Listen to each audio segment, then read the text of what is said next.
Hello viewers, you're welcome to DDM News Update. In a tragic incident, Mrs. Chioma Nwaka, a housewife, lost her life after her husband, Obiozo Nwaka, allegedly set her on fire due to suspicions of infidelity. Reports indicate that the tragic event took place in Eziezekwe village, Abagana, within the Njikoka local government area of Anambra State.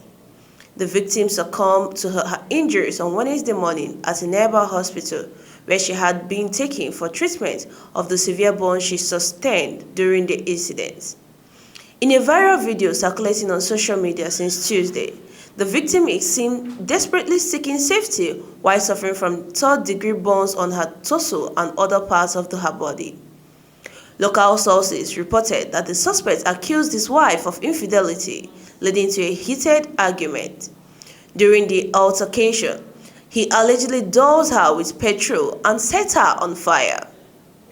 Mrs. Noye Soludo, the wife of the Anambra State governor, has reportedly committed to closely monitoring the case to ensure that full justice is being achieved.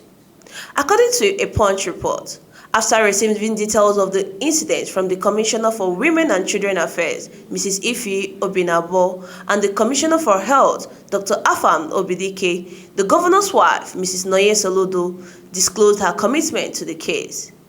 Describing the incident as gruesome and evil, Mrs. Soludo directed the officials to visit the scene immediately and vowed to ensure that full justice is served throughout the entire process. In separate video, the Commissioner for Women and Children Affairs, Mrs. Obinabo, is seen discussing the incident, gathering more details and condemning the man's action. Please take a look. It's so bad. No, feeling so bad is not the answer to what I just asked you. What are you expecting now? Can you expect? Nobody to do You do what? I have to kill myself too. Give me Chiziki. After killing your wife. I don't know if she will die. You don't obey. I want to report myself to the police so that That's you. Let this be a warning to you watching here, watching this video. It's not make believe. This is not a drama. This is a man that burned the wife to death. Today he's crying. So when you don't trust your anger, if possible, don't get married. Just be. Because he knows his faith. He might be in the end. Nobody is even going to give you opportunity to kill yourself. You can't kill yourself. You must suffer for your sin. That's it. This horrific incident is a typical example of domestic violence against women, highlighting the urgent need for societal change. The brutal act of setting a spouse on fire due to suspicions of infidelity is not only a gross violation of human rights, but also a deeply disturbing manifestation of gender-based violence. Such actions must be unequivocally condemned, and justice must be served to ensure that perpetrators are held accountable and that victims receive the support and protection they deserve.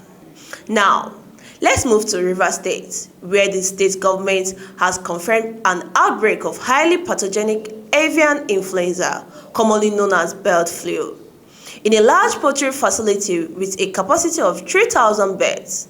The capacity is located in Irebe, Obiakpo local government area of Rivers State. The Commissioner for Agriculture, Mr. Victor Key, disclosed this in a statement issued in Port Harcourt on Tuesday. According to the statement, the ministry has swiftly responded by quarantining the affected farm, taking away the infected birds, and thoroughly decontaminating the premises to contain the spread of the diseases. The commissioner emphasized that a veterinary surveillance team has been deployed to neighboring areas to monitor for signs of the disease and prevent further transmission. Poultry farms and public have been urged to report any unusual symptoms in birds, such as sudden deaths, reduced egg production, or respiratory diseases for immediate intervention. The Rivers State Ministry of Agriculture has also adopted several precautionary steps to address the outbreak and protect public health, and the key measures implemented were just as follows. 1. Quarantine and containment. The affected farm has been placed under strict quarantine with movement of birds or related products prohibited. 2. Decontamination. The infected birds have been removed and the premises disinfected using international best practices, with continuous decontamination still ongoing. 3. Surveillance. Veterinary experts are conducting widespread monitoring in surrounding areas to detect and address any further spread of the virus. 4. Awareness campaigns. The ministry is collaborating with organizations such as the Poultry Association of Nigeria. However, the commissioner urged strict adherence to the following measures to safeguard public health and the poultry industry.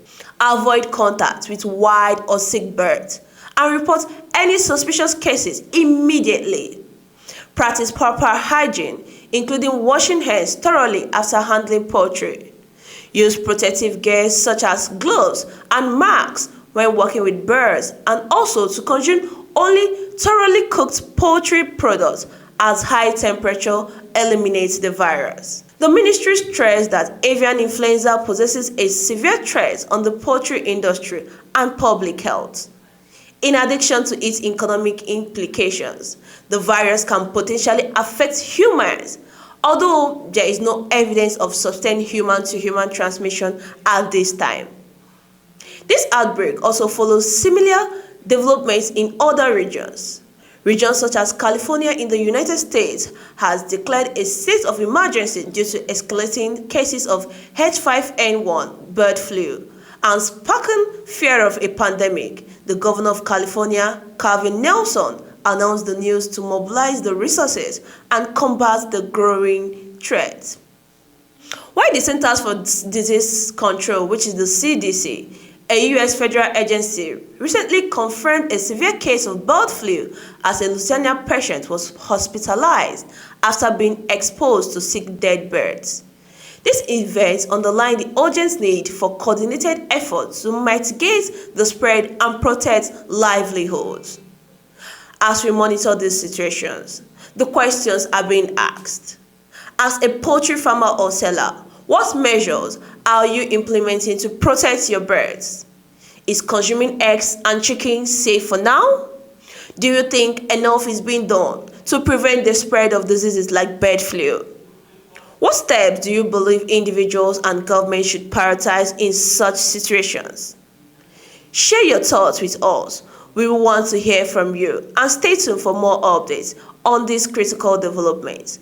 Until next time, I am Neyer Michael Inezini. Bye.